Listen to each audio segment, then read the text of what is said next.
Muy bien, estamos analizando 1 Corintios.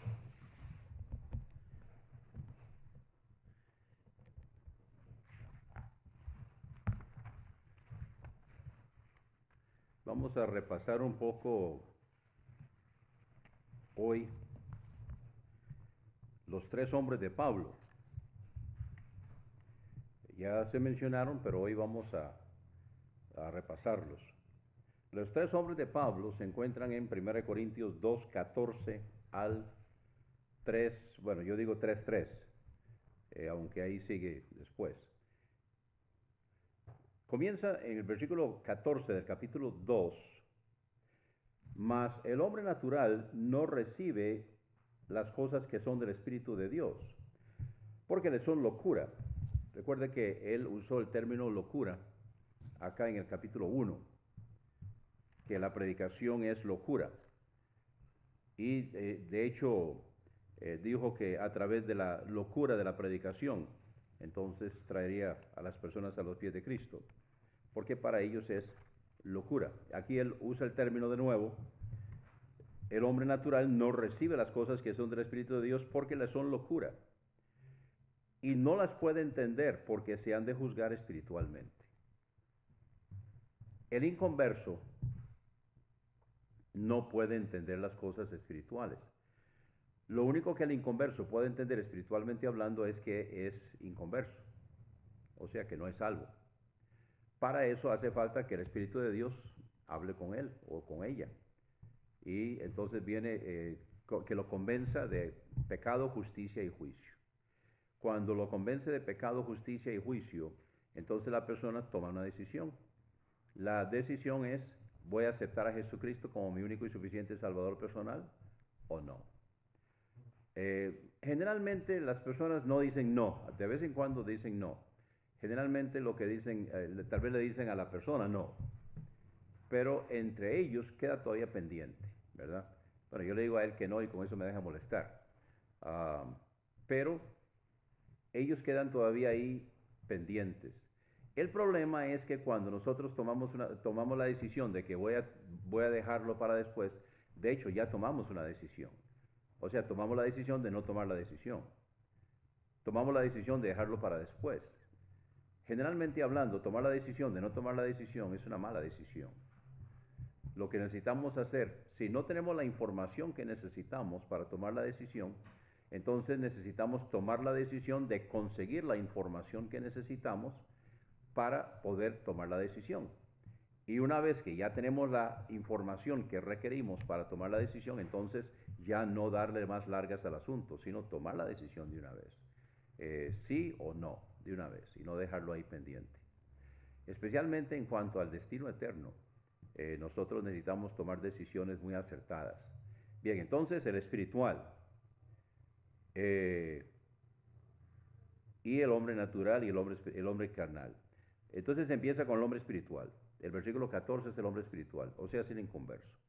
No recibe las cosas que son del Espíritu de Dios porque le son locura y no las puede entender porque se han de juzgar espiritualmente. Pablo pasa, sí. ¿No es el hombre natural? Sí, perdón. El versículo 14 es el hombre natural. Gracias. El hombre natural es el inconverso.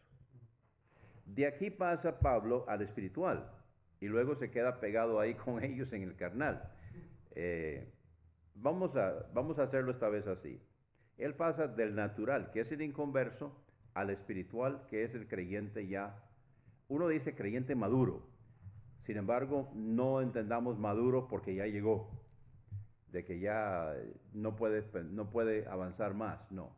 Maduro significa que está en una situación donde ya puede discernir, donde ya puede tomar decisiones, donde ya tiene las bases, tiene el conocimiento, tiene la trayectoria que necesita para poder tomar decisiones espirituales.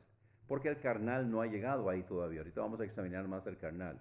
Entonces sigue con el espiritual. El espiritual juzga todas las cosas. Ahora, para juzgar el juicio, el Departamento de Justicia, por ejemplo, el símbolo del Departamento de Justicia es una balanza. Entonces, en esa balanza sopesamos lo que sí, lo que no. ¿verdad? El espiritual juzga. O sea, él pesa las cosas, él las examina, porque él tiene la trayectoria que necesita para poder hacerlo. Él ya ha corrido el camino, él ya tiene la trayectoria para poder examinar las cosas a la luz de la palabra de Dios, a la luz de la relación con el Señor, a la luz de las Escrituras, y entonces él juzga, o sea, él determina, él toma la decisión en cuanto a las cosas. El espiritual juzga todas las cosas, pero él no es juzgado por nadie. O sea, él no necesita que otros le digan, él no necesita que otros le hagan ver. Cuando el espiritual se equivoca, porque de hecho uno se equivoca muy a menudo, pero cuando el espiritual comete un error, mete la pata, él generalmente se da cuenta. Ahora, pasa a veces que la gente se resiente y el hombre espiritual no se dio cuenta de que metió la pata, pero tal vez no metió la pata, ¿verdad? Sino que en realidad es un malentendido lo que ocurrió. No es que el hombre espiritual realmente cometió un error, sino que la otra persona lo entendió mal. Y una vez que eso se arregla, está bien. Entonces eso sí puede ocurrir y el espiritual no se dio cuenta, pero debe estar listo. Si hay una persona que está resentida o que se sintió mal en cuanto a algo que pasó o que se dijo, entonces debe estar listo para inmediatamente arreglar la situación. Pero él no necesita que se le haga ver cuando metió la pata, porque él sabe que metió la pata. Sin embargo, si alguien viene y le dice, hermano, usted metió la pata, eso que usted dijo, eso ofendió a fulano o sutana. Entonces, y él dice, sí, ya él se dio cuenta, ya el Espíritu Santo se lo hizo ver. Sin embargo, sería orgullo decir, sí, gracias, pero ya yo me daba cuenta, ya yo sabía. Ya el Señor ya me lo había hecho. Cuidado, eso es orgullo. No, simplemente metí la pata, yo me di cuenta, el Señor me lo hizo ver que metí la pata, Walter, metiste la pata, y entonces alguien viene y me lo dice, entonces yo, muchas gracias, viera cómo le agradezco que me lo haga ver. Así de simple. Y seguimos adelante. Porque no hay algo más feo que un espiritual o que una persona se cree espiritual. Puedo decirlo de esa forma. No hay nada más feo que una persona que se cree espiritual. Porque el que se cree espiritual no es espiritual. El que es espiritual es humilde. El que es espiritual acepta, reconoce, está procurando mejorar. El que realmente es espiritual y está entregándole las áreas al Señor para el control de su vida, entonces no anda buscando reconocimiento. Se cumple lo que dice en Filipenses capítulo 2, haya pues en vosotros este sentir que hubo también en Cristo Jesús. Entonces, o sea, Jesús es el humilde, siendo el dueño del universo, el creador de los cielos y la tierra, Él es el humilde. Y nosotros, por supuesto, aprendemos a Él. Necesitamos tener esa mentalidad de Él, esa forma de pensar y de interpretar las cosas. Versículo 16 habla precisamente de eso, porque ¿quién conoció la mente del Señor? O sea, ¿cómo hacemos nosotros para conocer la mente del Señor? Bueno, la respuesta a eso es, aquí está, en la palabra. Y la aplicación de la palabra de Dios lo hace el Espíritu Santo. Eso está en 1 de Juan 2, 20 y 27, donde nos habla de la unción o la iluminación del Espíritu Santo, donde nos explica, nos interpreta, nos aplica la palabra de Dios a nuestra vida para que nosotros podamos entonces tener la mente de Cristo. Entonces dice, ¿quién conoció la mente del Señor? ¿Quién lo instruyó? Mas nosotros tenemos la mente de Cristo. Aquí está hablando de los de la contienda. Nosotros, Pablo, Pedro, Apolos. Nosotros tenemos la mente de Cristo. Y esta debe ser la meta de cada creyente, tener la mente de Cristo, tener esa mentalidad, esa forma de ver las cosas, forma de interpretar las cosas con la mentalidad de nuestro Señor. Tiene que ver con los anteojos a través de los cuales estamos viendo las cosas, ¿verdad? El color del lente, dicen. Ahora sí, pasemos al carnal, capítulo 3. De manera que yo, hermanos, está hablando la iglesia de Corinto, De manera que yo, hermanos, no pude hablaros como a espirituales, sino como a carnales, como a niños en Cristo. Aquí está hablando de cuando Él los alcanzó para Cristo y sembró, plantó la iglesia de Corinto. Él era el misionero, él venía con fue enviado por la iglesia de Antioquía de Siria como misionero. Y entonces él llegó y él plantó la iglesia de Corinto. Y dice, en ese entonces no pude hablaros como a espirituales, sino como a carnales, como a niños en Cristo. Bueno, y ahí yo me fui, ahora llegó Apolos. Apolos es el pastor ahora. Os di a beber leche y no alimento sólido porque aún no podíais, ni aún podéis ahora. O sea, cuando yo estaba con ustedes no podían, eran carnales, no crecieron, no maduraron. Aquí hay una pregunta que surge. ¿Cuándo es que el misionero ya puede dejar la iglesia que está plantando y dejarla para que siga, cortarle, por decirlo así, la cuerda umbilical? Porque tiene su iglesia auspiciadora, tiene su misionero. Entonces, ¿cuándo es que se declara independiente? ¿Cuándo es que organizamos la iglesia? ¿Cuándo es que el misionero dice, bueno, ya yo acabé la parte mía, ahora que llamen un pastor y que sigan adelante, y yo voy a ir a plantar otra iglesia? ¿Cuándo? ¿En qué momento? Bueno, definitivamente que si el parámetro es que la iglesia sea espiritual, ahí estaría todavía Pablo en Corinto. Entonces, evidentemente, Pablo tuvo que dejar la iglesia de Corinto que estaba plantando, dejarla todavía con carnales, había todavía carnalidad, no estaban todavía, no habían llegado al punto de espirituales. Muchas gracias. Así que, versículo 3, porque todavía sois carnales, a estas alturas todavía sois carnales, pues habiendo entre vosotros celos y contiendas y disensiones, ¿no sois carnales y andáis como hombres? Cuando hay celos, contiendas, disensiones en la iglesia, no se están portando espiritualmente, se están portando carnalmente. Y eso es lo que estaba pasando en la iglesia de Corinto. De hecho, la base para una iglesia es la comunión. Si se deshace la comunión, se deshace la iglesia.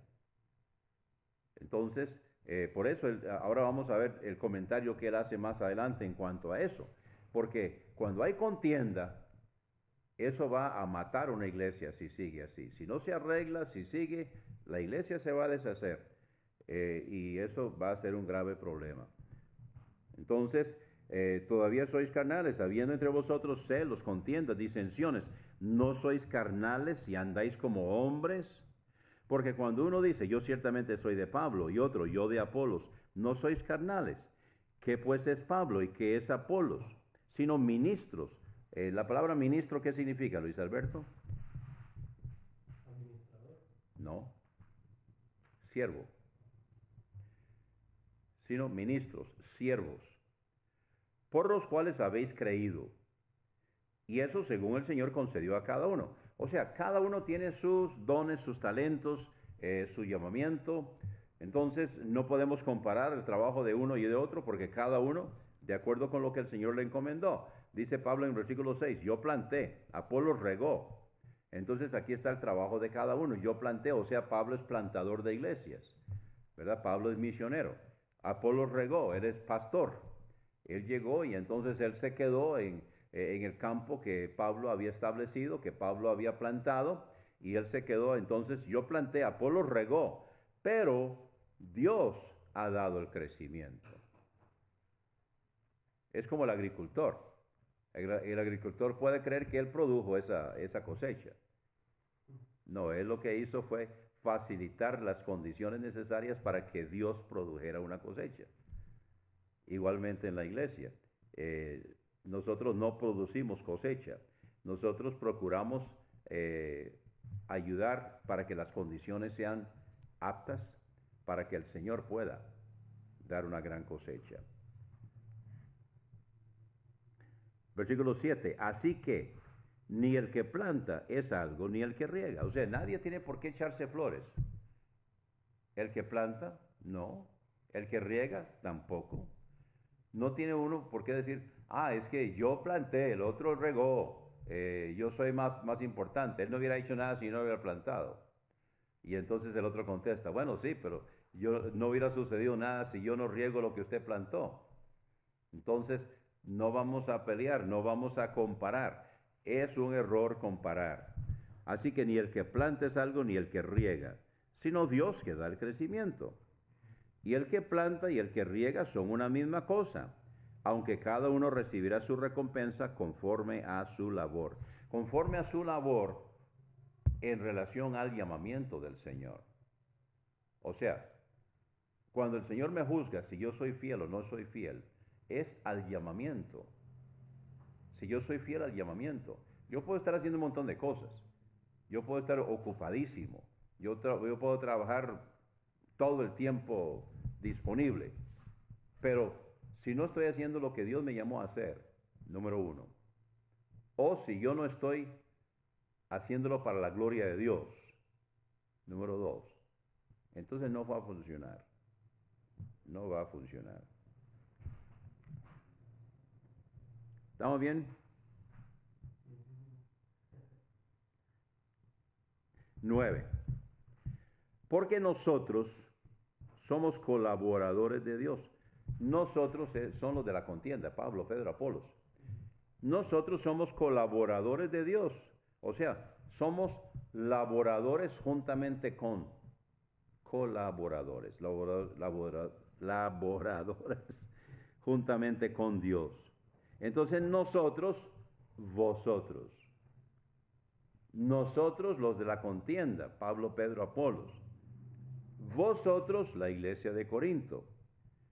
Vosotros sois labranza de Dios, edificio de Dios. Conforme a la gracia de Dios que me ha sido dada, yo como sabio arquitecto puse el fundamento y otro edifica encima, pero cada uno mire cómo sobreedifica. Entonces aquí está la clave. Cada uno hace lo que el Señor lo llamó a hacer, pero necesitamos tener cuidado de hacerlo bien.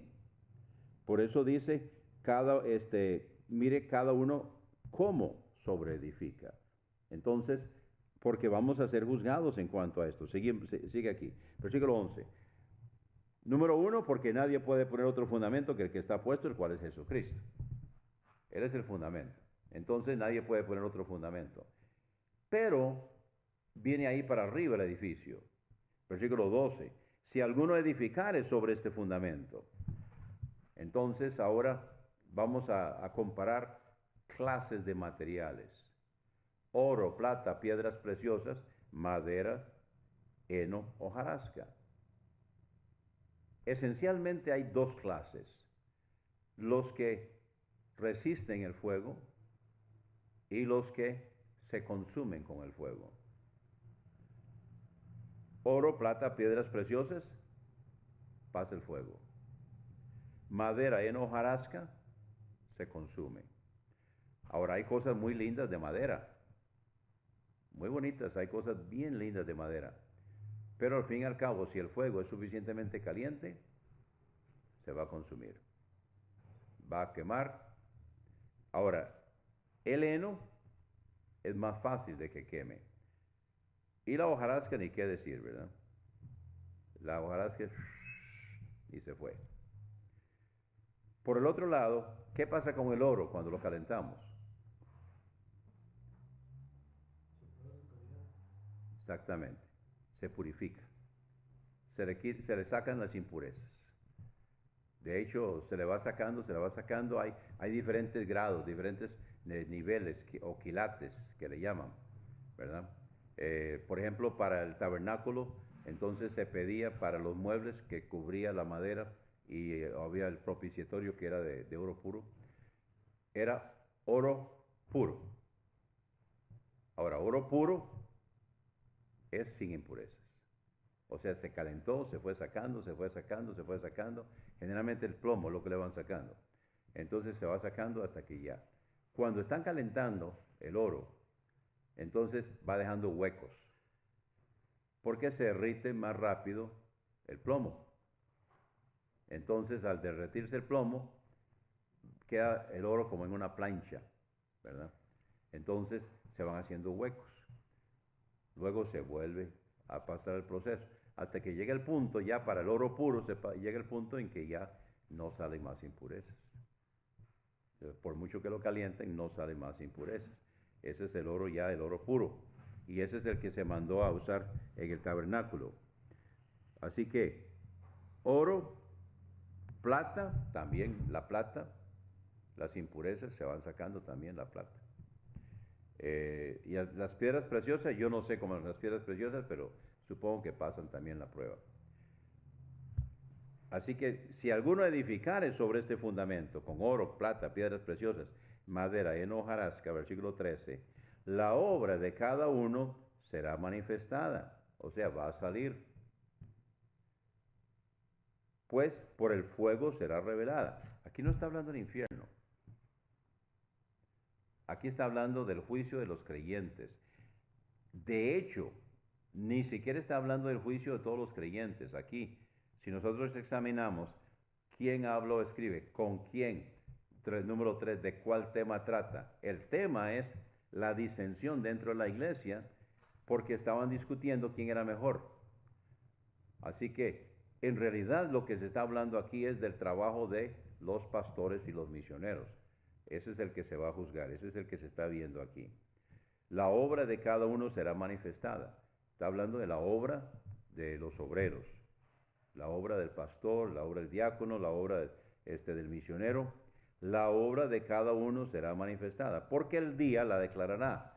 A menudo se usa este término día para referirse a un evento, para referirse a una situación. Aquí está hablando del día del Señor, cuando Él viene, y esto va a ser evidentemente en el tribunal de Cristo, donde sale esto a relucir, donde es el juicio de los cristianos.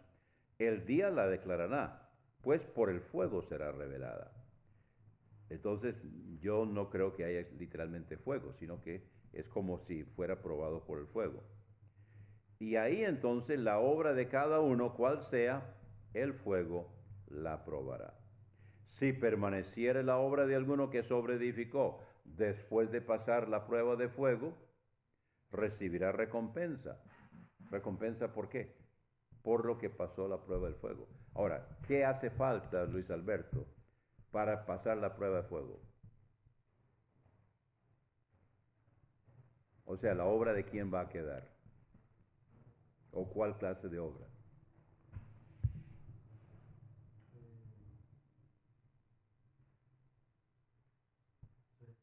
Ok. La que es para la gloria de Dios. La que no es para la gloria de Dios es madera, heno, hojarasca. Hay cosas que se hacen en la obra del Señor que son muy lindas, muy vistosas, muy lindas. Pero la pregunta es, ¿quién recibe la gloria? Porque muchas veces el hombre es el que está recibiendo la gloria. Al hombre se le está dando el reconocimiento. Y ahí entonces es donde se va a probar. Eso es madera. Va a resistir un poco más, pero no va a pasar. ¿Qué es lo que va a pasar la prueba? Lo que es para la gloria de Dios. De hecho, no es lo que yo hago. Porque lo que yo hago son como trapos de inmundicia. No es lo que yo hago. Es lo que yo permito que Dios haga en mí y a través de mí. La obra de Dios, no la mía. La obra de Dios en mí y a través de mí. Y Él recibe la gloria. Eso es lo que pasa en la prueba. Y habrá recompensa. ¿De qué recompensa está hablando aquí? Está hablando de premios, galardones y coronas, ¿verdad? Hay una corona que es la corona del pastor. Y entonces hay premios, hay galardones, hay coronas por la fidelidad en llevar a cabo el trabajo que el Señor lo llamó a hacer. Versículo 15. Si la obra de alguno se quema, sufrirá pérdida. O sea, pérdida de premios, galardones y coronas, sufrirá pérdida. Si bien él será salvo, aunque así como por fuego. Él va a pasar la prueba. Él va a pasar el fuego. Pero la obra de él depende. Versículo 16 y 17. Ahora, el versículo 17, si alguno destruyera el templo de Dios, Dios lo destruirá a él, Lo cogen muchas veces para demostrar que si una persona se suicida, está frito. Entonces cogen este versículo, pero vamos a ver de qué está hablando. ¿Quién habla o escribe? Pablo. ¿Con quién o acerca de quién habla o escribe? La iglesia de Corinto. ¿De cuál tema trata el que habla o escribe? Bueno, aquí específicamente ya, porque está hablando de la contienda. Pero cuando llegó a este punto, ¿cuál es el tema específico aquí en esta parte?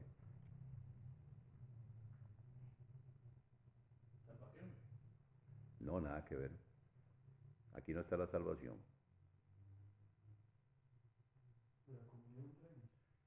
No, tampoco. ¿Qué es lo que se está viendo? Que si se quema o que si no se quema. ¿De qué está hablando?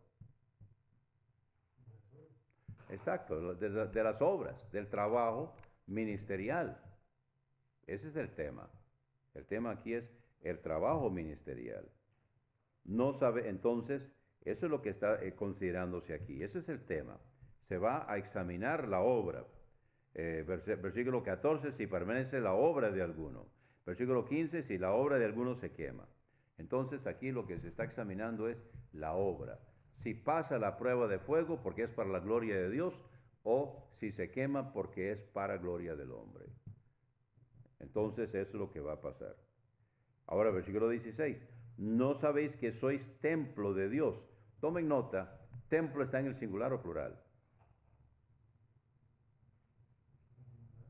Está en singular. Entonces, ¿a qué se refiere? ¿No sabéis que sois templo de Dios?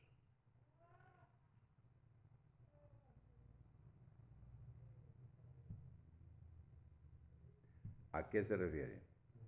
Exactamente, está hablando de la iglesia, la iglesia de Corinto. Está hablando de la iglesia. No sabéis que sois templo de Dios, está en el singular. No está hablando de individuos. Vamos un momentito a 1 Corintios 6:19. Aquí en el 6:19 sí está hablando de los individuos. Ahí el tema es la fornicación. En 1 Corintios 6:19, ¿o no sabéis que vuestro cuerpo es templo del Espíritu Santo, que está en vosotros, el cual tenéis de Dios y que no sois vuestros? Entonces, aquí está hablando en el plural, ¿verdad? Porque sois comprados por precio. Entonces, en versículos 6, 19 y 20 del capítulo 6, ahí está hablando del individuo. Ahí está hablando de cada creyente. Pero en el capítulo 3 está hablando de la iglesia. Está hablando de los obreros, el obrero que sirve o no sirve al Señor. Y en el versículo 16, versículos 16 y 17, entonces es la iglesia. ¿No sabéis que sois templo de Dios y que el Espíritu de Dios mora en vosotros? Ahí está el Espíritu Santo morando en la iglesia. Si alguno destruyera el templo de Dios, ok, ¿qué es lo que ellos venían haciendo? Teniendo pleitos. Y eso si se deja, ¿qué va a pasar? Va a destruir la iglesia, exactamente. Entonces, usemos aquí la razón. ¿De qué están hablando? ¿Cuál es el tema? El tema era la disensión entre ellos. Están peleando, están discutiendo. Y Pablo dice, si siguen así van a destruir la iglesia. Y si alguien destruye la iglesia, ¿qué va a pasar? Entonces, sois templo de Dios. Y si alguno destruyere el templo de Dios, o sea, una iglesia del Señor, Dios lo destruirá a él.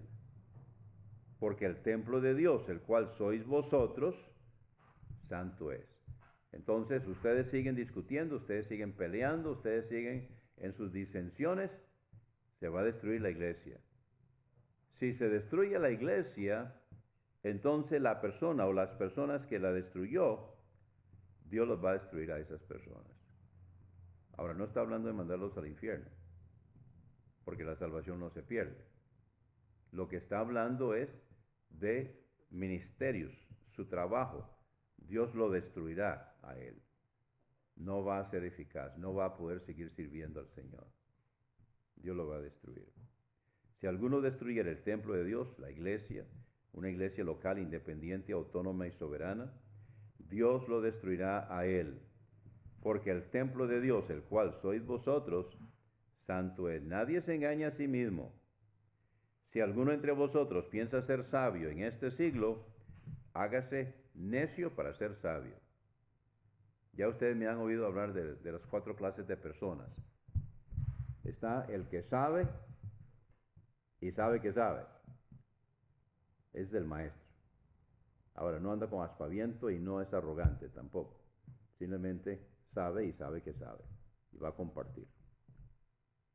Luego está el que sabe y no sabe que sabe. Ese hay que alentarlo. Luego está el que no sabe y sabe que no sabe. Esos son los estudiantes. Vamos a enseñarles. El que no sabe y sabe que no sabe. Quiere aprender.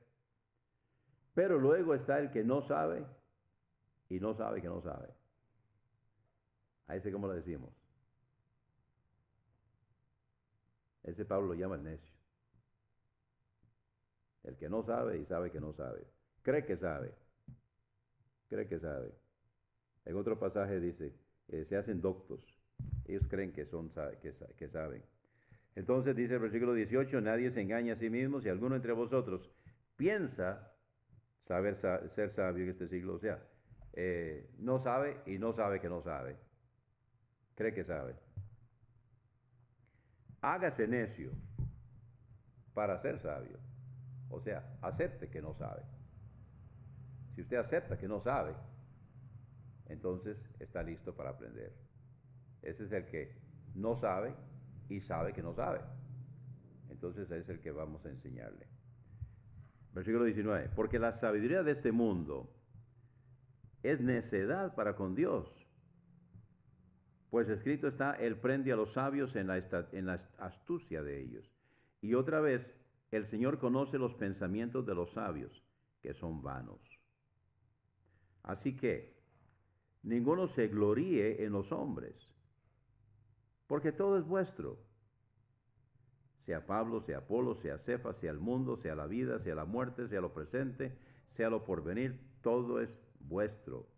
Y vosotros de Cristo, y Cristo de Dios. Así que no estén comparando, no se comparen, ni tampoco comparen a otros. ¿Por qué? Porque Dios nos hizo cada uno diferentes. Dios nos hizo conforme a su plan, conforme a su concepto, su idea de nosotros, y luego botó el molde. Nosotros somos únicos, somos individuos. Y Dios nos equipó luego para que podamos llevar a cabo el trabajo, para llevar a cabo el plan. Ok, ¿alguna pregunta, comentario? ¿Cómo estamos? Seguimos.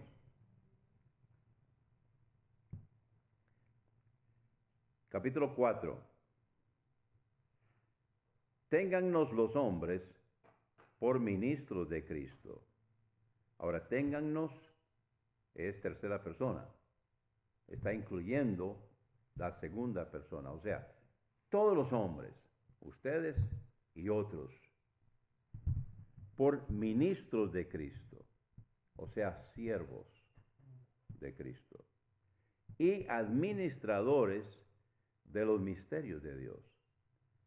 Entonces, la palabra administradores o administración es oikonomía. Se refiere a la administración de una casa y poner en orden una casa. Así que administradores es poner en orden, ordenar para poder alcanzar las metas, para poder alcanzar los propósitos. Y administradores de los misterios de Dios. ¿Qué es un misterio?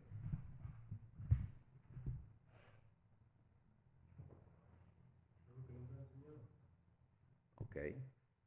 Por lo menos algo que no se ha aplicado. Un misterio es algo que ahí está en el Antiguo Testamento, pero no está claramente aplicado. Está como oscuro, no está claro, ahí está. Por ejemplo, una cosa que se enseña mucho en el Antiguo Testamento y los judíos no lo entendían, es de que Dios no es solamente Dios de judíos, sino también Dios de gentiles. El Antiguo Testamento está lleno de profecías a los gentiles, salmos a los gentiles. Hay muchísimas cosas a los gentiles en el Antiguo Testamento. De hecho, Jonás, ¿a quién fue enviado? A Nínive, que por cierto era la capital de Asiria, que eran los enemigos. Eran los enemigos, ¿verdad? La razón por qué Jonás no quería ir es porque Jonás sabía que si él iba y predicaba, ellos se iban a arrepentir. Y él no quería eso, lo que quería era que cayera fuego del cielo y los destruyera.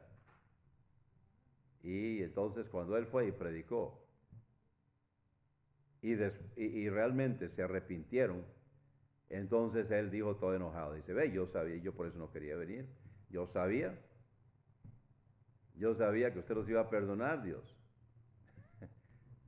Yo lo que quería era que los destruyera, Dios. Son nuestros enemigos. Se pasan causando problemas, atacando, matando.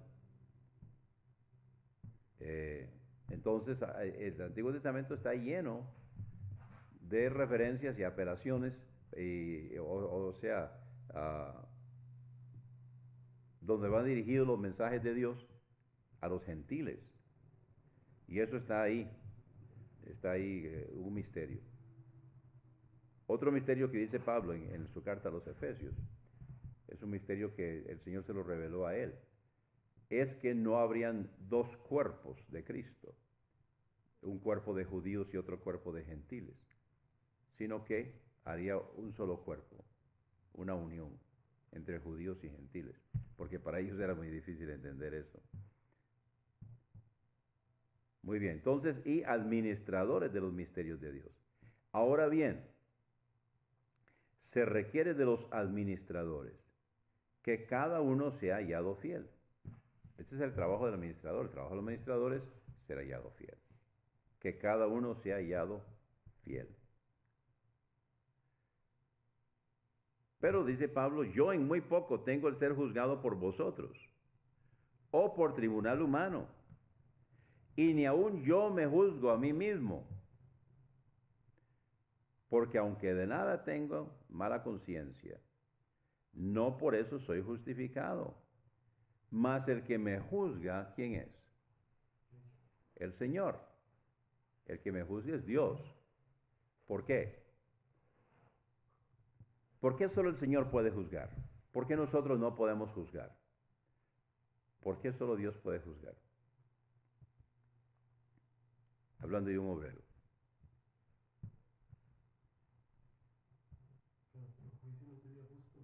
¿Por qué?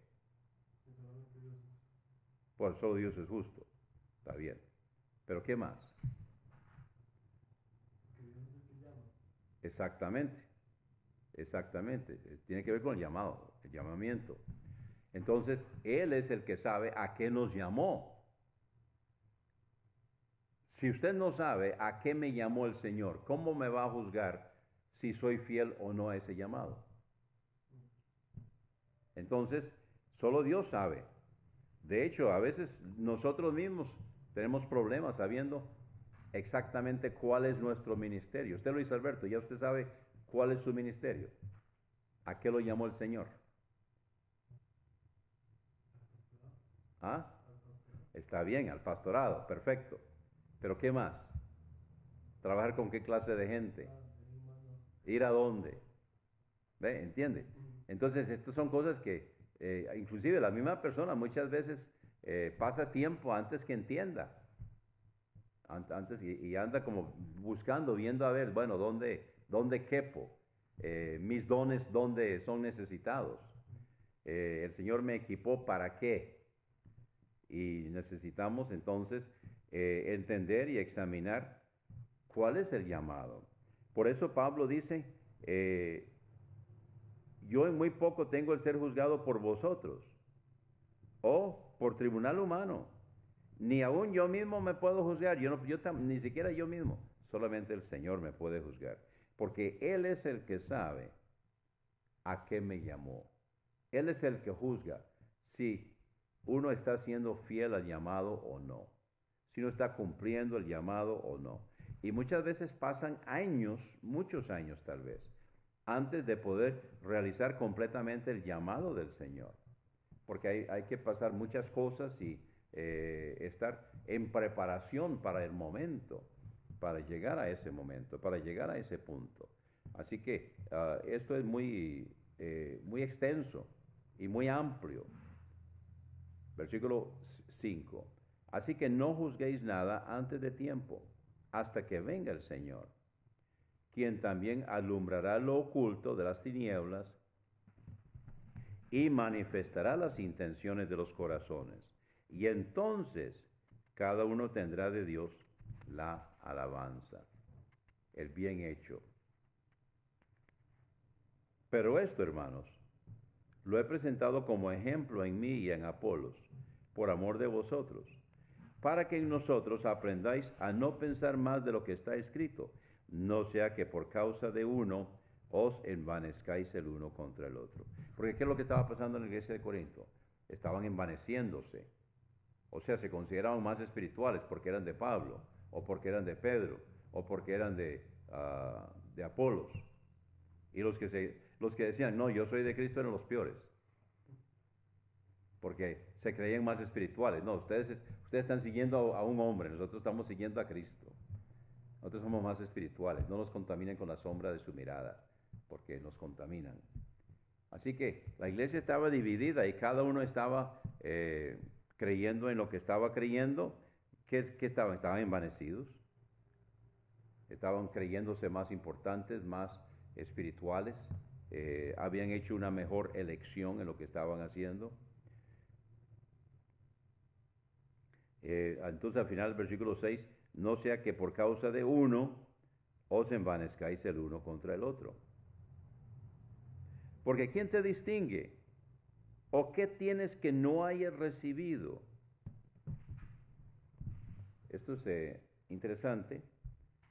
Las iglesias tienen lo que necesitan. Y si no tienen lo que necesitan, entonces tienen que buscar a ver cómo lo consiguen. Pero Pablo está diciendo a la iglesia de Corinto, ustedes tienen lo que necesitan.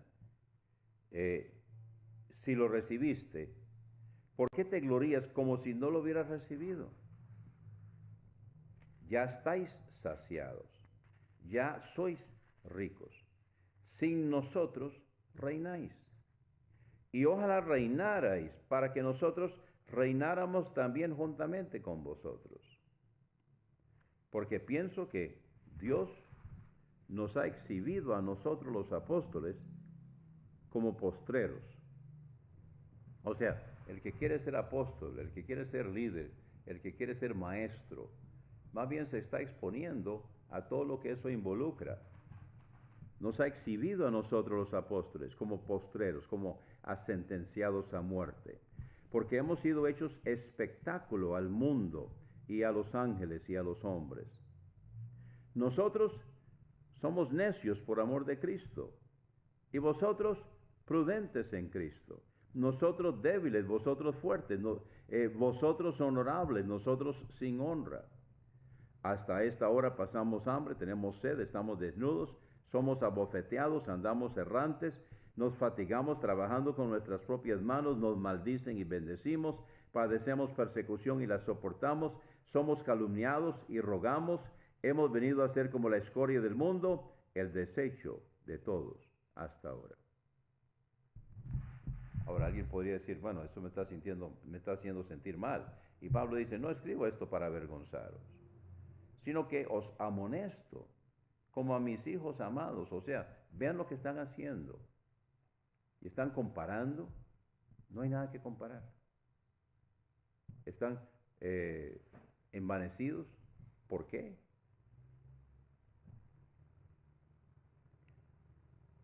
Porque aunque tengáis 10,000 ayos, ¿qué es un ayo? Un instructor o una institutriz, en el caso de una mujer.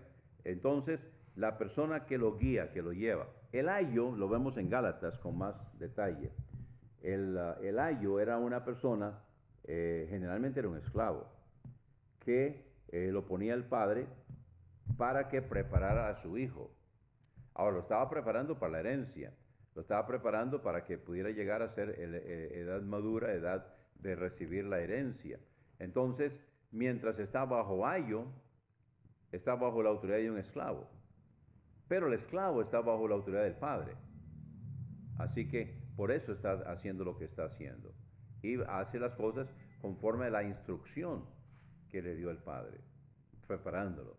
Entonces, el ayo es el que lleva, el que conduce. Y dice entonces, porque aunque tengáis 10,000 ayos en Cristo, no tendréis muchos padres, porque Pablo los había traído a los pies del Señor, era su padre espiritual. Pues en Cristo Jesús yo os engendré por medio del Evangelio. Por tanto, os ruego que me imitéis.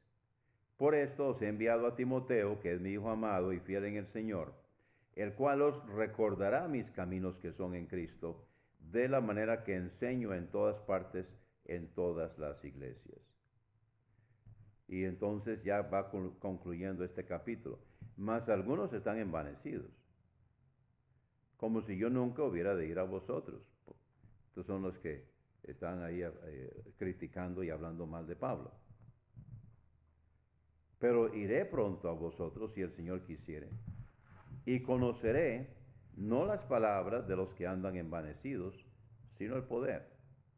Porque el reino de Dios no consiste en palabras, sino en poder. ¿Qué queréis? ¿Iré a vosotros con vara o con amor y espíritu de mansedumbre? Ahora alguien podría decir, bueno, pero es que esto ¿qué tiene que ver con nosotros hoy? ¿Acaso nosotros estamos en la iglesia así? ¿Esto cómo se aplica?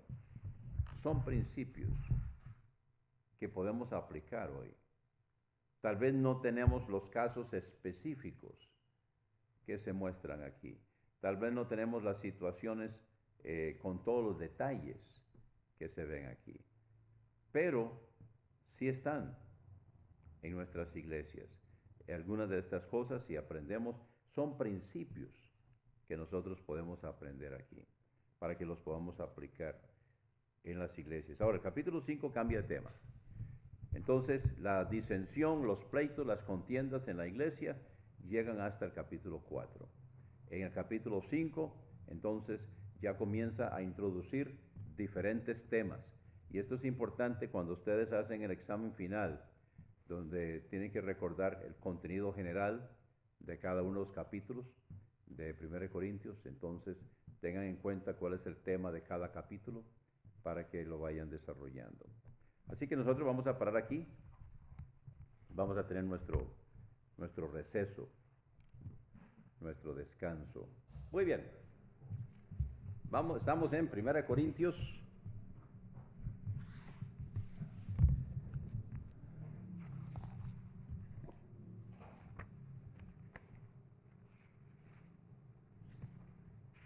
Y vamos para el capítulo 5. Capítulo 5.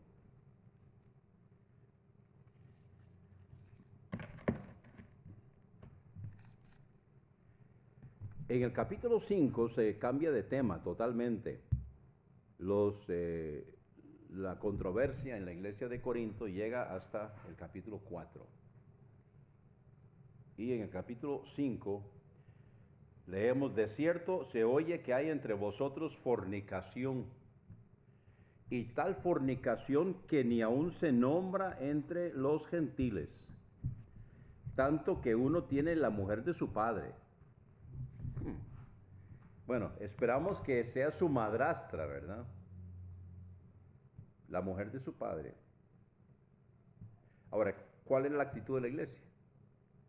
Bueno, en estos casos la iglesia tiene que disciplinar a esta persona, tiene que separarlo de la membresía. ¿Y qué es lo que están haciendo ellos? Dice, ¿vosotros estáis envanecidos? O sea, más bien como están más bien jactanciosos, envanecidos, y no os habéis más bien lamentado para que fuera quitado de en medio de vosotros el que hizo tal acción. Si la iglesia está en pecado la iglesia. O sea, si hay pecado en la iglesia, pecado craso, pecado público, pecado que pone en tela de duda el testimonio de la iglesia, entonces la iglesia está en pecado y no puede prosperar. Recuerden el caso de Acán, el pecado de Acán, donde después de Jericó, entonces él se dejó ahí algunas cosas, un lingote de oro y un manto babilónico, y es que no solamente tomó de lo que no debía tomar, sino que tomó del anatema, porque todo eso eran cosas dedicadas a los ídolos. Ellos tenían que destruir eso. Y él lo tenía escondido. Entonces, al tenerlo escondido ahí en su tienda, el campamento está en pecado. Está en medio del campamento del pueblo de Israel, está el pecado. Ellos fueron entonces y fueron a la siguiente ciudad, y esa es muy chiquita la ciudad, aquí no hay ningún problema, y más bien salieron huyendo y 36 personas murieron. Recuerden que cuando Dios estaba de su lado y Dios peleaba por ellos, no moría un solo israelita. Ni uno. Y aquí murieron 36 porque había pecado. Es lo que pasa en las iglesias. Cuando una iglesia está en pecado, entonces hay que ver dónde está el pecado. Cuando la iglesia no prospera, cuando la iglesia no avanza, cuando todo está ahí, hay que ver dónde está el pecado. Evidentemente hay pecado. A ver dónde está. Puede estar muy arriba, puede estar muy abajo, puede estar en el medio, pero ahí está. Entonces la iglesia de Corinto tenía en su medio un pecado craso, un pecado grave. Dice que ni siquiera se menciona entre los gentiles. Versículo 3. Y ciertamente yo, como ausente en cuerpo, mas presente en espíritu, ya he juzgado como si estuviera presente al que hacía cometido esta acción. En el nombre de nuestro Señor Jesucristo, reunidos vosotros y mi espíritu con el poder de nuestro Señor Jesucristo. Entonces paremos un momentito aquí. En el nombre de nuestro Señor Jesucristo, o sea, es como si Jesucristo lo estuviera haciendo personalmente. Reunidos vosotros y mi espíritu, Pablo presente en espíritu con ellos, con el poder o la autoridad de nuestro Señor Jesucristo que Él le dio a la iglesia. Vamos a parar un momentito aquí. ¿Dónde está esa autoridad? Vamos a Mateo capítulo 16.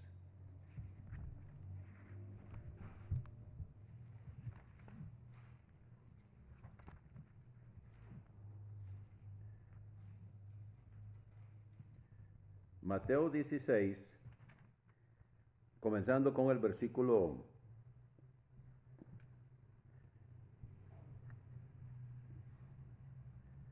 13. ¿Quién dicen los hombres que soy yo, el Hijo del Hombre? Ellos dijeron, unos Juan el Bautista, otros Elías, otros Jeremías o algunos de los profetas. Él les dijo, ¿y vosotros quién decís que soy yo? Y respondiendo Simón Pedro dijo, tú eres el Cristo, el Hijo del Dios viviente. Ahí está la confesión de Pedro. Tú eres el Cristo, el Hijo del Dios viviente. Entonces respondiendo Jesús le dijo, bienaventurado eres Simón, hijo de Jonás, porque no te lo reveló carne ni sangre, sino mi Padre que está en los cielos. Y yo también te digo que tú eres Pedro, y sobre esta roca edificaré mi iglesia. Ahora, los católicos dicen que es sobre Pedro. Entonces yo contesto, bueno, posiblemente por eso la iglesia católica está como está. Pero la iglesia de Jesucristo fue edificada sobre Jesucristo, no sobre Pedro.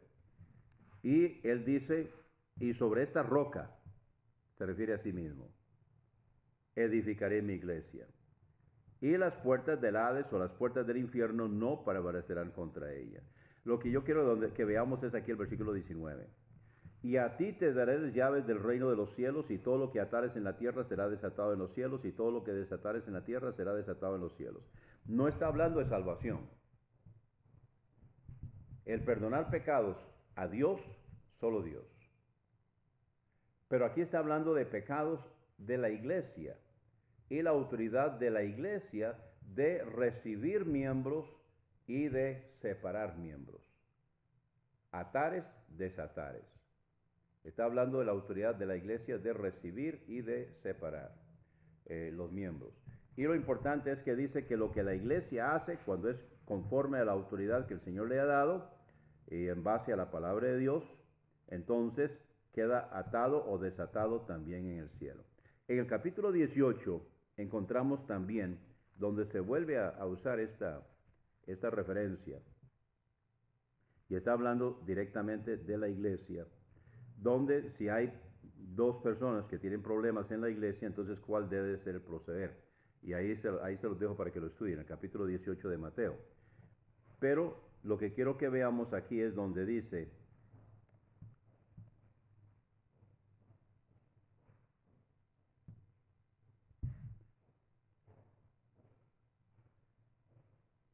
versículo 18, Mateo 18, 18.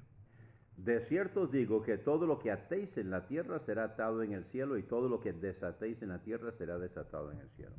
Nuevamente aquí está hablando de la autoridad que la iglesia tiene de atar y desatar. O sea, recibir miembros y separar miembros. Y lo que Pablo está diciendo aquí entonces, volviendo a 1 Corintios capítulo 5, es de separar de la membresía a esta persona. Por eso dice con el poder, o sea, con la autoridad de nuestro Señor Jesucristo. 1 Corintios 5, 4. Ahora sí, hablemos del versículo 5. El tal se ha entregado a Satanás. ¿Qué significa eso? Bueno, la expresión el tal se ha entregado a Satanás es para que Satanás los zarandee. Dice, para destrucción de la carne. Es un creyente carnal, tan carnal que se juntó con la mujer de su papá. Entonces, hay que destruir esa carne. ¿Cómo se destruye la carne? Bueno, aquí hay mucha mala interpretación. Aquí la forma de destruir la carne es de que la persona llegue a ¿qué es la palabra? Pegue fondo. Que la persona pegue fondo. Mientras no pegue fondo, una persona que está en esta situación, está en drogas, está en el alcohol, mientras siga todavía creyendo que está bien, que no tiene un problema. Muchas veces el alcohólico dice, no, yo no soy alcohólico, yo puedo manejarlo. El drogadicto igual, con otros vicios igual. Bueno, sí, me gustan las chiquillas, pero yo eso lo manejo, yo amo a mi esposa y bueno, eso yo lo tengo bajo control, todo eso. Mientras la persona siga en negación, ese es el término, mientras la persona siga en negación no se le puede ayudar, porque no lo está aceptando. Es el caso de una persona inconversa que no acepta que es pecador, ¿verdad? No puede ser salvo. ¿Por qué no puede ser salvo? Porque no acepta que necesita ser salvo. Cuando uno está evangelizando a una persona, ¿qué es lo que más cuesta? Que reconozca que es pecador. Exactamente. Entonces, hay que comenzar por ahí. El versículo 5, entonces el tal se ha entregado a Satanás para destrucción de la carne. O sea, que pegue fondo, a fin de que el espíritu sea salvo en el día del Señor Jesús. Hay que rescatar esa vida. Hay que rescatar esa vida. Ahora, esta vida va a ser rescatada. Vamos a ver después en 2 Corintios, donde Pablo les dice a la iglesia de Corinto que ahora sí que lo restituyan, que ya sufrió bastante. Una cosa que quiero aclarar y que sea muy claro. Cuando separamos a un miembro de la iglesia, no es para castigarlo, sino que es para enseñarle que necesita dejar eso. La palabra disciplina, que ese es el término correcto, ponerlo en disciplina. La palabra disciplina viene de discípulo. Entonces, lo estamos discipulando. estamos enseñándole, estamos corrigiendo a la persona con el fin que se arrepienta y que vuelva. No es con el propósito de destruirlo, no es con el propósito de echarlo, es con el propósito que se arrepienta y que regrese, que vuelva. Pero ¿cuál era la actitud de la iglesia de Corinto? Versículo 6. ¿No es buena vuestra jactancia? ¿No sabéis que un poco levadura leuda toda la masa? O sea, la iglesia estaba contaminada. Tenía levadura, levadura es tipo de pecado. Tenía levadura en su medio. Limpiad pues la vieja levadura, para que seáis nueva masa, como sois sin levadura. Porque nuestra Pascua, que es Cristo, fue sacrificada por nosotros. Así que celebremos la fiesta, no con la vieja levadura. Aquí está hablando de las fiestas que celebraban los judíos, especialmente la fiesta de la Pascua, que ahora es la cena del Señor. Así que celebramos la fiesta, no con la vieja levadura, ni con la levadura de malicia y de maldad, sino con panes sin levadura, de sinceridad y de verdad. Muy bien, ahora, el tema es generalmente el mismo, pero también toma otras ramificaciones, donde dice en el versículo 9, os he escrito por carta que no os juntéis con los fornicarios, ¿verdad? Y está refiriéndose a los fornicarios que están en la iglesia, porque dice el versículo 10, no quiero decir absolutamente con los fornicarios de este mundo, o con los avaros, o con los ladrones, o con los idólatras, pues en tal caso sería necesario salir del mundo. Ha habido algunas personas a través de los años que se han enclaustrado. ¿Saben lo que es un claustro? O sea, se han buscado separarse del mundo. Entonces, buscan un claustro, se separan, se van con el perro y se alejan totalmente de la raza humana. Pero entonces se dan cuenta que el pecado está en ellos mismos. Y han hecho comunidades. Donde todos son cristianos, pero también tienen sus problemas. Porque estamos todavía en la carne. Podemos aislarnos del mundo, pero no podemos aislarnos del pecado, porque llevamos el pecado. Así que esa no es la... Entonces Pablo dice, no quiero decir absolutamente con los fornicarios de este mundo, con los avaros, o con los ladrones, o con los idólatras, pues en tal caso sería necesario salir del mundo. Mas ahora os he escrito que no os juntéis con ninguno que llamándose hermano, sea fornicario, avaro, idólatra, o maldiciente, o borracho, o ladrón. Con el tal, ni aun comáis. Aquí está hablando específicamente de la cena del Señor. Entonces, no se puede. Pero también se puede hablar en el sentido de tener compañía. O sea, no estén andando con este tipo de personas, si se llaman hermanos en Cristo y están en esta situación. Versículo 12. Pues ¿por qué tengo yo que juzgar también a los que están fuera? ¿No juzgáis vosotros a los que están dentro? Es trabajo de nosotros, y vamos a ver más en cuanto a esto en el capítulo 6, es trabajo de nosotros en la iglesia juzgar a los miembros de la iglesia.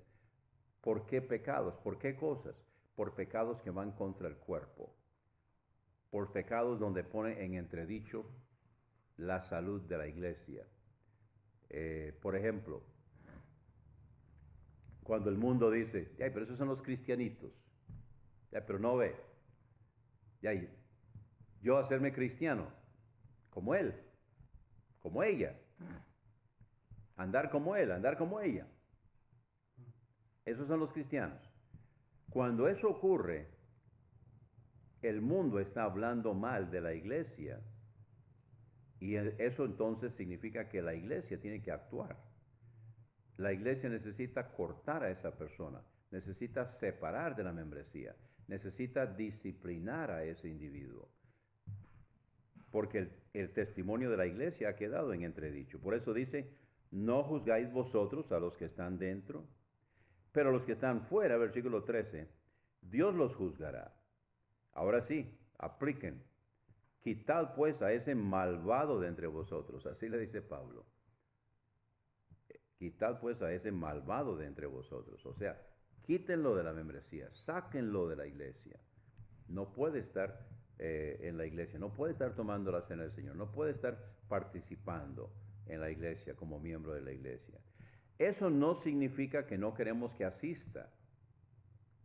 De hecho, queremos que siga asistiendo. Queremos que se corrija. Queremos que se arrepienta. Pero necesita pegar fondo. Necesita darse cuenta. Hay que darle la sacudida para que pueda caer en razón de que está mal. Y al estar él mal, está haciendo que la iglesia esté mal. Y está contaminando a otras personas también. Porque cuando nosotros pecamos, otros también van a ser arrastrados. Otros también pueden caer en eso. Porque piensan, bueno, está bien. De hecho, de vez en cuando, los que atacan la posición de una vez salvo, siempre salvo, dicen que eso es una licencia para pecar.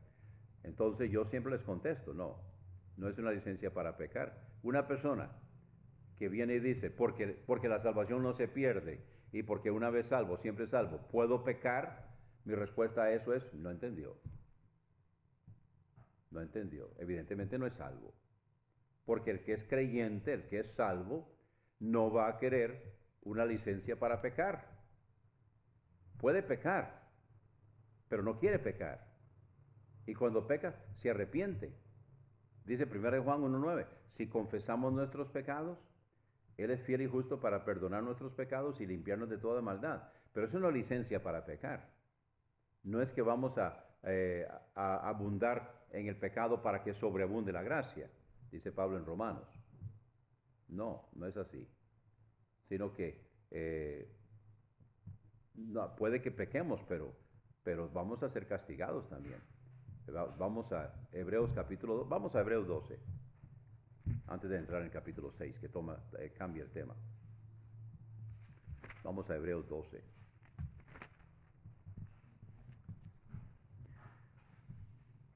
El capítulo 12 sigue al 11, o sea, sigue al Salón de la Fama de los Héroes de la Fe, al capítulo 11. En el capítulo 12 entonces dice, por tanto es una aplicación de lo anterior, o sea, en vista de. Por tanto, nosotros también, teniendo en derredor nuestro tan grande nube de testigos, despojémonos de todo peso y del pecado que nos asedia, y corramos con paciencia la carrera puesta delante de nosotros, puesto los ojos en Jesús, el autor y consumador de la fe, quien por el gozo puesto delante de él sufrió la cruz, menospreciando la vergüenza, y se sentó a la diestra del trono de Dios. Aquí está hablando entonces de dónde debemos tener puesta la mirada siempre. Considerad pues aquel que sufrió tal contradicción de pecadores contra sí mismo, para que no os fatiguéis desmayando en vuestros ánimos. Ahora empieza entonces a hablar de la vida cristiana, el desánimo, el pecado y las consecuencias. Aún no habéis resistido hasta la sangre combatiendo contra el pecado. Y ya os habéis olvidado de la exhortación que se os dirige como a hijos, diciendo, Hijo mío, no menosprecies el castigo del Señor, ni desmayes cuando eres reprendido por Él. Porque el Señor al que ama castiga y azota a todo aquel que recibe por hijo. El versículo 6 es clave. Hebreos 12:6. Porque el Señor al que ama castiga y azota a todo aquel que recibe por hijo. ¿Por qué? Porque nos ama. Yo recuerdo cuando los muchachos estaban pequeños y entonces yo los castigaba y alguien salía diciendo, es que usted no me ama, usted no me quiere. Mi respuesta era, no, yo lo quiero demasiado para dejarlo perderse. Yo no voy a dejar que usted siga así. Lo amo demasiado. No es falta de amor, es la aplicación del amor. Entonces, cuando el Señor nos castiga, es porque nos ama. El Señor al que ama, castiga. Y azota a todo aquel que recibe por hijo. Recuerden que la palabra disciplina viene de discípulo. Entonces, nosotros somos discípulos de Él y por lo tanto Él nos disciplina. Si soportáis el castigo, Dios os trata como a hijos, porque ¿qué hijo es aquel a quien el Padre no castiga? Mas si estáis sin castigo, del cual todos han sido hechos participantes, entonces sois bastardos y no hijos. Ok, quiero explicar esto. El hombre que tiene un hijo por fuera se siente culpable porque no le puede dar al hijo por fuera lo que le da al hijo de matrimonio. El hijo de matrimonio lo está criando para que sea el heredero. El hijo de matrimonio va a recibir la empresa, va a recibir la herencia de la familia. Y lo trae, mire. En cambio, el de afuera, como no tiene derecho a la herencia, entonces el padre se siente mal y lo mantiene ahí, no le da la formación que necesita, porque él se siente mal. Entonces dice Dios aquí, en el versículo 8, si estáis sin castigo, del cual todos han sido hechos participantes, entonces sois bastardos, o sea, hijos ilegítimos, hijos por fuera, y no hijos. Pero Él nos trata como a hijos, no como a hijo ilegítimo, porque Él nos va a dar la herencia y nos está formando para que recibamos la herencia. Entonces, es como a hijos se nos trata y como a hijos se nos está formando. Y es por eso que nos castiga. Es por eso que nos disciplina. Sigue, versículo 9. Por otra parte, tuvimos a nuestros padres según la carne que nos castigaban y los respetábamos. ¿Por qué no obedeceremos mucho mejor al Padre de los Espíritus y viviremos? Aquellos, a la verdad, por pocos días nos castigaban como a ellos les parecía. O sea, no siempre eran justos. Mas por lo que nos es provechoso, a fin de que participemos de su santidad. Ciertamente ningún castigo al presente parece ser causa de gozo, sino de tristeza, mas después da fruto apacible de justicia a los que por él son ejercitados. Por tanto, levantad las manos caídas y las rodillas paralizadas, haced sendas derechas para vuestros pies, a fin de que lo que es cojo no salga al camino, sino que sea sanado. Seguid la paz. Entonces ahí está el procedimiento del Señor y cómo Él usa la disciplina para irnos formando, para irnos preparando para recibir la herencia. Entonces nos trata como a hijos, no como a ilegítimos, que no tienen derecho a la herencia. Es por eso que Él nos trata, por eso que Él nos castiga, porque nos ama. Volviendo ahora entonces a 1 Corintios 5, vemos aquí en la aplicación de este capítulo, donde Él, porque nos ama, nos castiga. Pero cuando la iglesia separa al miembro de la membresía, no lo está castigando. Lo está separando de la membresía para que el Señor lo pueda castigar. O sea, si el Señor castiga a la persona que está en la iglesia, todavía es miembro de la iglesia, y el Señor lo castiga, el Señor lo trata como necesita hacerlo, toda la iglesia va a tener que ser castigada. ¿Entiende? Porque es miembro del cuerpo. Entonces, si el Señor trata con el miembro que está en ofensa, como debe hacerlo, tiene que tratar con toda la iglesia. Pero lo que hay que hacer entonces es separarlo del cuerpo, separarlo de la membresía, para que el Señor pueda tratar con él y luego que él regrese. Y entonces, para que el Señor no trate con toda la iglesia, lo que el Señor hace es que se espera. No hace lo que necesita. La persona, mientras está dentro del cuerpo, mientras está todavía en la membresía de la iglesia, el Señor no puede trabajar con él, no puede tratar con él como necesita hacerlo, para no herir a toda la iglesia y a los inocentes. Por eso necesitamos sacarlo. Entonces lo sacamos del cuerpo, lo sacamos de la membresía, lo disciplinamos para que el Señor pueda castigarlo, para que el Señor pueda tratar. El tal sea entregado a Satanás para destrucción de la carne. Y entonces Satanás lo va a zarandear, el Señor lo va a castigar a través de eso. O sea, Dios le va a dar un poco de mano libre aquí al diablo, porque recuerde que el diablo, para que pueda meterse con un creyente, tiene que pedirle permiso a papá. Entonces aquí el Señor lo suelta, le dice, ok, trate con él. Es hijo tuyo, sí, pero necesito que lo discipline. Entonces la carne hay que ser destruida, y el que se va a encargar de darle palo es el diablo, para darle palo. Ya lo sacaron de la membresía, ahora sí, con lágrimas en los ojos, regresa arrepentido al seno de la iglesia. Ahora, ¿qué hacemos con el miembro cuando regresa? ¿Qué hacemos con él? Bueno, hay iglesias que lo quieren mantener en disciplina por un tiempo. No, es que todavía no estamos seguros si usted de verdad se arrepintió. Vamos a dejarlo ahí para ver. Vamos a dejarlo un tiempo más. Conocí una iglesia que lo dejó 6 meses ahí. Entonces vamos a dejarlo un poquito más para ver si de verdad se arrepintió. No vaya a volver a caer. Yo no estoy de acuerdo con eso. Yo creo que la persona viene y le pide perdón a la iglesia necesita restituirlo en la membresía. Necesita volverlo a recibir en el cuerpo, volverlo a recibir en el compañerismo. Eso sí, ¿qué pasa si es un obrero? ¿Qué pasa si es un líder? ¿Qué hacemos con él? Bueno, tuvimos que disciplinarlo. Evidentemente no es espiritual, es carnal. Si tuvimos que disciplinarlo, no es espiritual, es carnal. Entonces, tuvimos que separarlo para destrucción de la carne. Quiere decir que no está en condiciones de ser un líder, no está en condiciones de ser un obrero.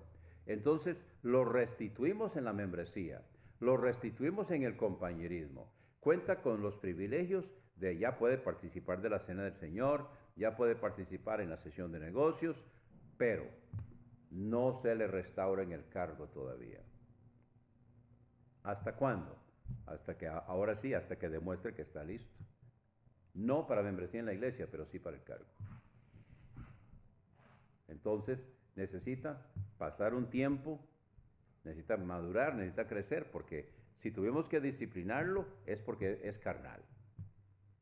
Entonces necesitamos dejarlo que crezca, dejarlo que madure, que esté en condiciones de poder conducir a otros. Porque lo contrario, un carnal, ¿a dónde conduce a las personas? Al pecado, una vida licenciosa, una vida desordenada. Lamentablemente hay muchos líderes carnales. ¿Y dónde están conduciendo a la gente? No pueden conducir a la gente a la espiritualidad. Ellos no son espirituales. Así que en cuanto a esto, restituyámoslo en la membresía, en el compañerismo, pero no en el cargo. Hasta que pase un tiempo para demostrar que ahora sí. Hay algunas personas que, como los disciplinaron, ya no quieren volver a servir. Bueno, hay un poquito de orgullo ahí también a veces, ¿verdad? Pero queremos ver frutos para que la persona pueda ser un líder. Ok, ¿alguna pregunta? ¿Comentarios? ¿Cómo estamos? Vamos al capítulo 6. Se cambia otra vez de tema.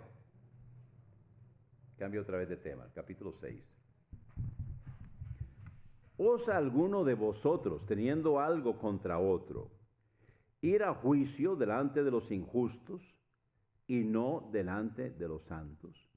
Parece que entre todos los problemas que habían en la iglesia de Corinto, también algunos estaban ahí de choriceros sinvergüenzas, engañando a los hermanos en Cristo, porque son hermanos en Cristo, se confiaban.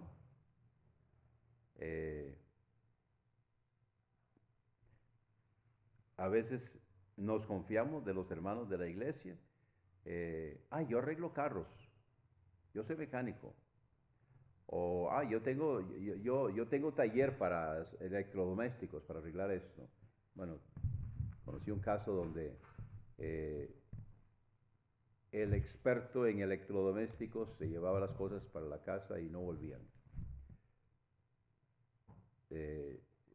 Llegaba la hermana, hermano, fulano de tal se llevó mi equipo de sonido y no ha vuelto. Y le pregunto y me dice que es que no hay un repuesto. Y entonces ahí lo tiene. Bueno, la cosa es que se perdió. Y también he visto donde a veces un mecánico resulta ser deshonesto, donde cobra repuestos nuevos y está metiendo repuestos usados. También he conocido mecánicos, ese caso no era de la iglesia, pero conocí un mecánico también de que arreglaba una cosa y desarreglaba otra para dejarla prevista ahí. que se venía descubriendo al tiempo, de que estaba malo y había que volvérselo a llevar.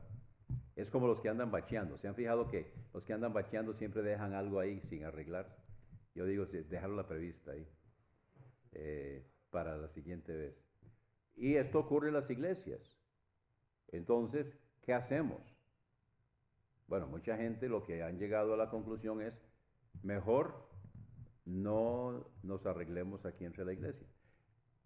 Lo ideal sería de que, como somos hermanos en Cristo y miembros del mismo cuerpo, entonces que tuviéramos esa afinidad y tuviéramos ese compañerismo, donde personas que sirven en tal área que puedan servir en esa área. Ahora, porque son hermanos en Cristo, no debemos pedirles más, no debemos pedirles un precio más bajo, sino que cobren lo justo. Pero por otro lado, tampoco por ser hermanos en Cristo debemos cobrar más caro, ¿verdad?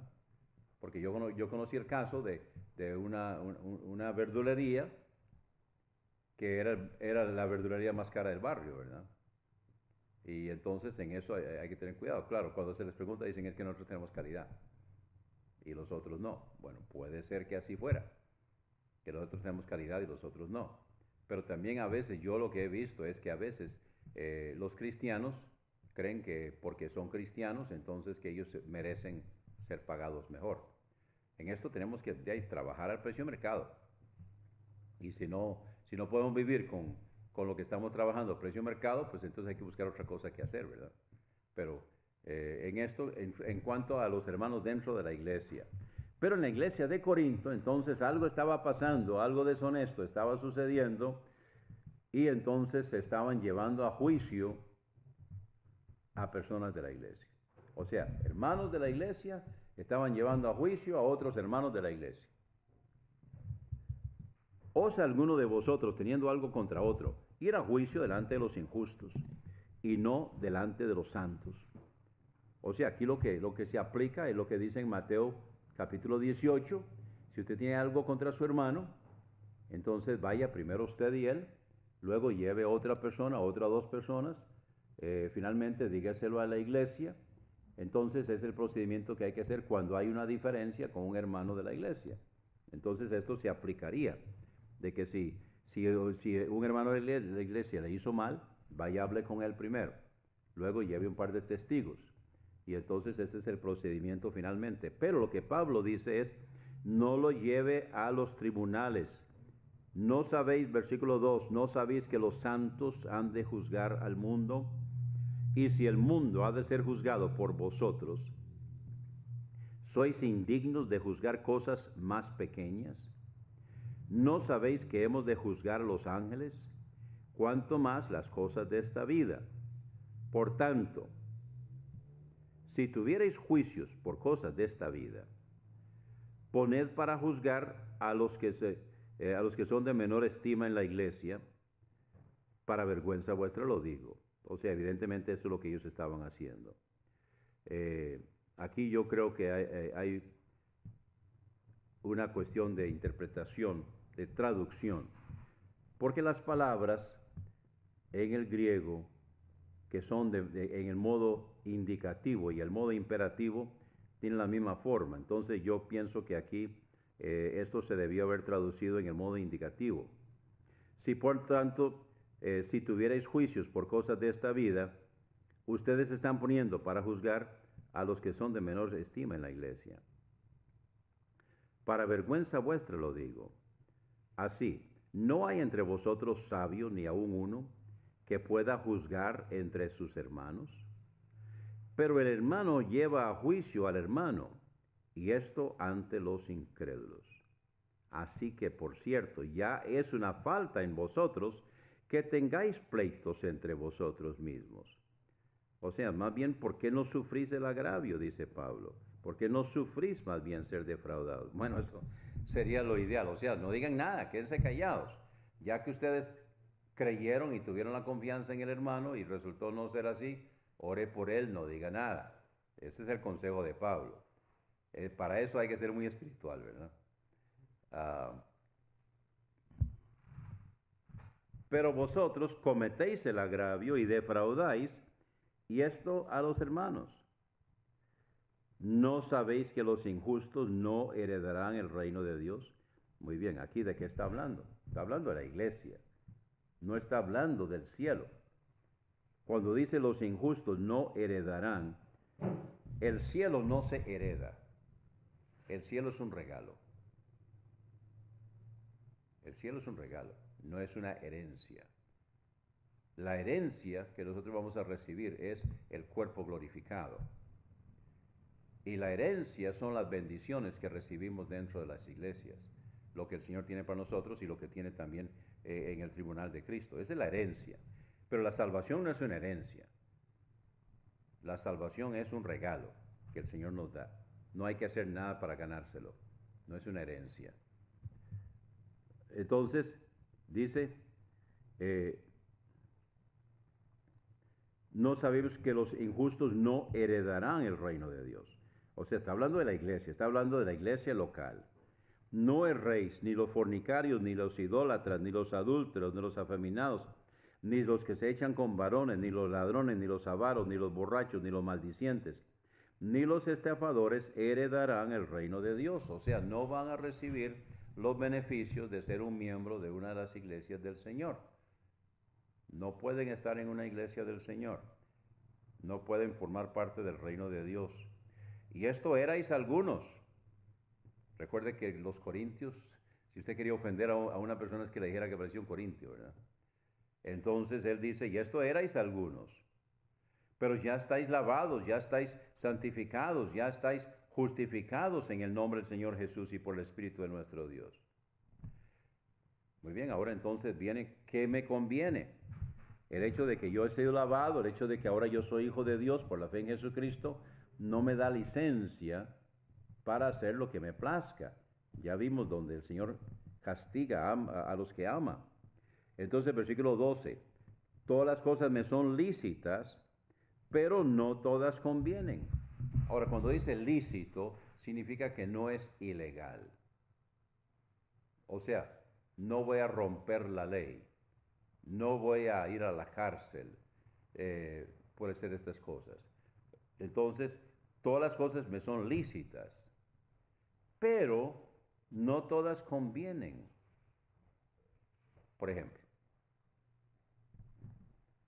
cuando andamos evangelizando, andamos visitando, a veces andamos mixtos, hombres y mujeres. Y puede que vaya una hermana cuyo marido no va, o va un hermano cuya esposa no va. Entonces, ¿debe él ir con ella a tocar una puerta? No es conveniente. ¿Qué hacemos? Bueno, que vaya ella con otra hermana y tal vez que el tercero sea un hombre, ¿verdad? Entonces que se vayan ajustando ahí por protección, por seguridad. Pero hay que irlo ajustando. Entonces, no, pero no estamos haciendo nada malo. Bueno, no estamos haciendo nada malo, pero yo le puedo citar un caso donde andaban para arriba y para abajo un hermano y una hermana que no eran esposos y terminaron en la cama. Entonces, somos de la carne, ¿verdad? Somos de la carne. Se arruinaron 2 hogares. Estamos hablando de las cosas del Señor. Así que, ¿qué hacemos? Debemos cuidarnos. Debemos estar velando. No le demos lugar al diablo. Entonces dice Pablo, todas las cosas me son lícitas, pero no todas convienen. Todas las cosas me son lícitas, pero yo no seré dominado por ninguna. Cuando nosotros somos dominados por algo, puede ser algo bueno, nos convertimos en esclavos de eso. A ver, ayúdenme a citar algunos ejemplos. Por ejemplo, si a mí me gusta el deporte, al punto que no voy a la iglesia para ver deporte. Si me gusta el deporte, al punto que no hago lo que debo hacer, no leo la Biblia, no voy a la iglesia, no hago las cosas que necesito hacer por el deporte. Entonces ya soy un esclavo del deporte. Y así como eso hay un montón de otras cosas en la vida. que no tiene nada de malo. ¿Qué hay de malo en eso? Nada. Siempre y cuando no sea nuestro amo. Siempre y cuando no descuidemos cosas que necesitamos estar haciendo por hacer eso, ¿verdad? Hay programas de televisión, por ejemplo.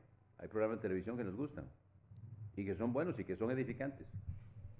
Pero si estamos descuidando otras cosas, por ejemplo, un muchacho que está estudiando, deja de hacer los trabajos de la escuela o del colegio o de la universidad por ver televisión.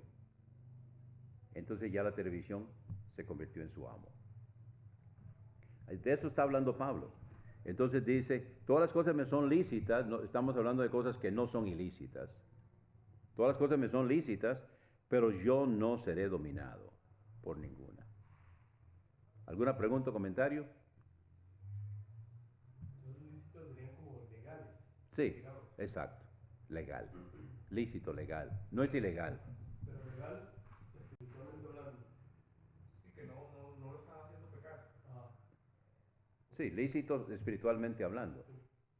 Sí, sí, no va en contra de las escrituras, pero no significa que me conviene, ¿verdad?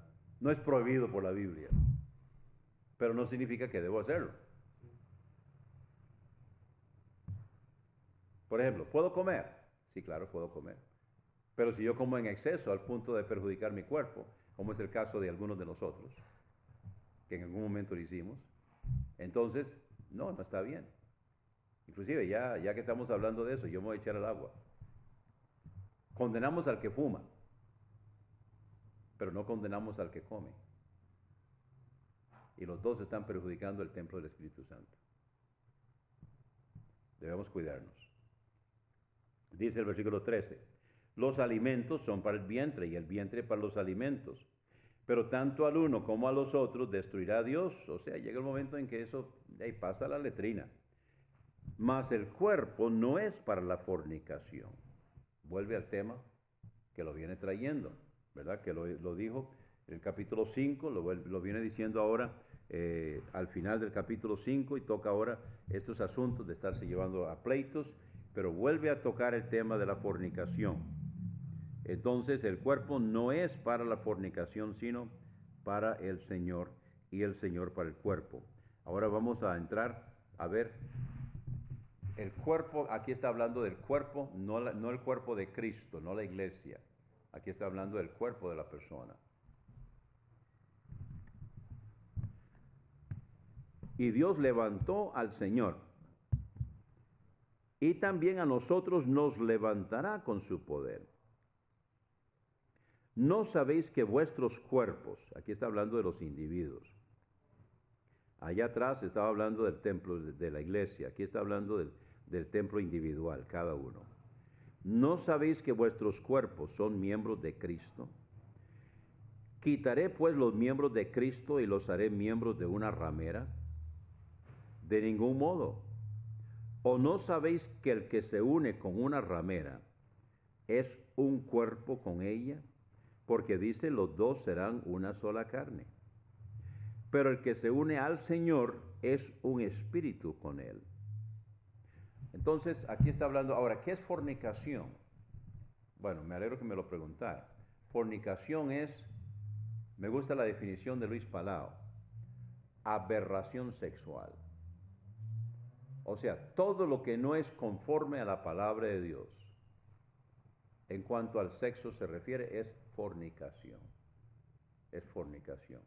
Donde, el pecado original no es el sexo, ¿verdad? Los católicos dicen que el pecado original es el sexo y toda su teología se basa en eso. Y por eso tienen el celibato y toda esta cuestión, porque en eso se basa su teología, de que el pecado original es el sexo. No, el pecado original no es el sexo. El pecado original fue la desobediencia, comieron un árbol que Dios les dijo que no podían comer. Es el fruto de un árbol. Eso es muy claro probarlo, porque en Génesis 3:6 dice que Eva comió primero y luego le dio de comer a él. O sea, si hay algo que no se puede hacer primero uno y después el otro, es el sexo. Entonces, está claro que no. Pero hay un lugar donde se hace y hay un lugar donde no se hace. ¿Dónde se hace? Dentro del marco del matrimonio. 1 más 1 igual 1, ¿verdad?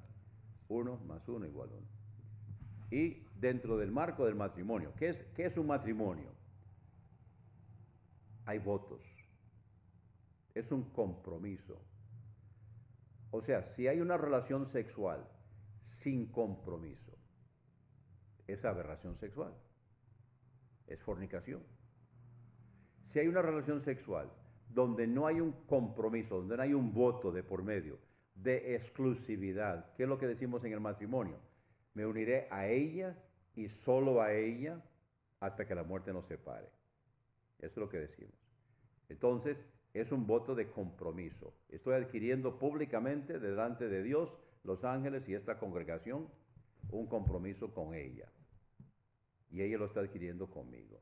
Y nos ponemos anillos para probarlo, para que quede como un sello de la unión.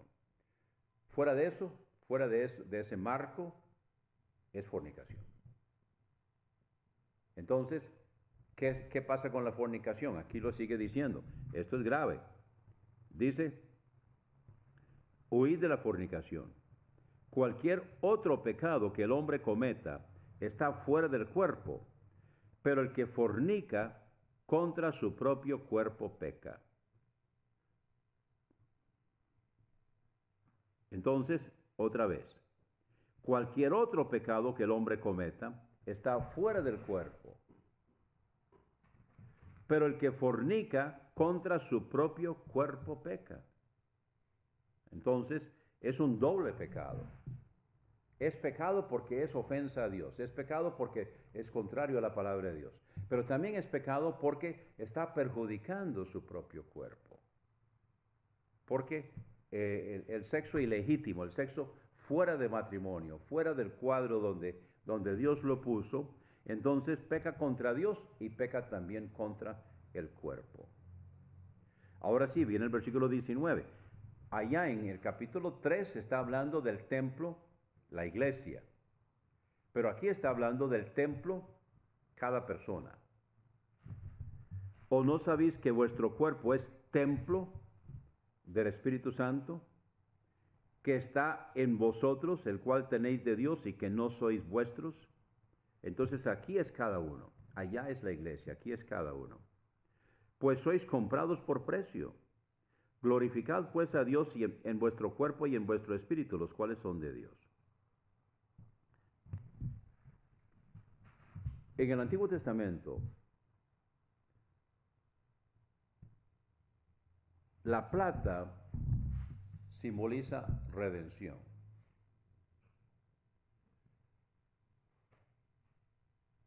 José fue vendido como esclavo por 20 piezas de plata, porque era joven. Jesús fue vendido por 30 piezas de plata, o sea, el precio de un buen esclavo. El precio es lo que se paga por esa persona. La redención significa que vamos a pagar el precio para sacarlo de la esclavitud. Cuando Jesucristo pagó nuestra redención, entonces Él con su sangre, no con plata ni oro, ni con la sangre de los machos cabríos, dicen hebreos, sino con la sangre de Jesucristo, Él pagó el precio de nuestra redención.